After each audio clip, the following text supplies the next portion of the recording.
NNN is a net lease retail real estate investment trust. It owns mostly single-tenant properties like convenience stores, auto service, restaurants, and other everyday retail, and leases them on long contracts where the tenant pays most operating costs. The focus is stable rent cash flow and reliable dividends, with the main risks being higher interest rates and any tenant or retail slowdowns. Price to FFO tells us what the market is paying for NNN's cash earnings. You can see valuation peaked around the high teens to low 20s, but more recently it's moved down into the low to mid-teens. That usually reflects higher interest rates and a more cautious view on REITs, even if the business stays steady. This chart shows NNN's total cash generating power rising over time, with a clear long-term uptrend. That's what you want from a defensive net lease real estate investment trust. Gradual, consistent growth. The key driver is acquisitions and rent escalators, but the risk is that higher cap rates and financing costs can slow the pace. Interest coverage is basically NNN's margin of safety on its debt payments. It improved a lot from the early years and generally sits in a healthy zone, but recently it's not as strong as the peak. That's the higher for longer rate environment showing up, so refinancing costs are a real watch item. This is one of the most important charts. FFO per share is what supports dividends and long-term shareholder returns. After a noticeable dip around the financial crisis, NNN rebuilt and kept compounding.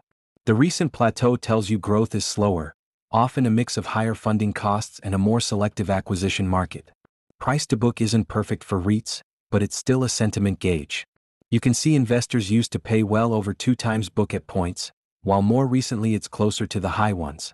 That usually happens when the market reprices real estate risk, especially when rates rise and property values get questioned. NNN's dividend growth is steady rather than flashy, mostly low single digits. That's typical for a conservative net lease real estate investment trust focused on reliability. The opportunity is predictability. The risk is that if growth stays too low for too long, the stock can lag unless valuation improves. This is the sleep well at night chart. Dividends per share trend upward almost year after year. That consistency is why net lease REITs attract income investors. The main thing to monitor is whether dividend growth keeps tracking FFO per share, because that's what keeps the payout sustainable.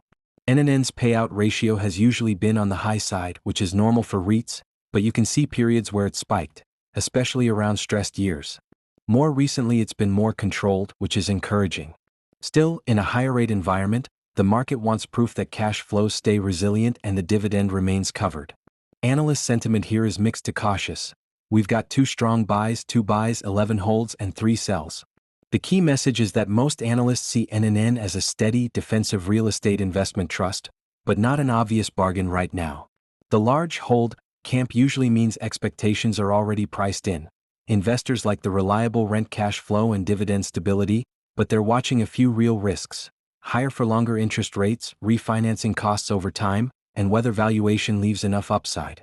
The sells likely reflect that in a rate-sensitive sector, even a high-quality net lease real estate investment trust can struggle if bond yields stay elevated. So overall, analysts aren't bearish on the business model, they're just not convinced the reward is big enough at today's price. If this breakdown helped you, please hit like, subscribe, and drop a comment. Your support really helps me make more of these analysis videos. Thanks for watching, and I'll see you in the next one.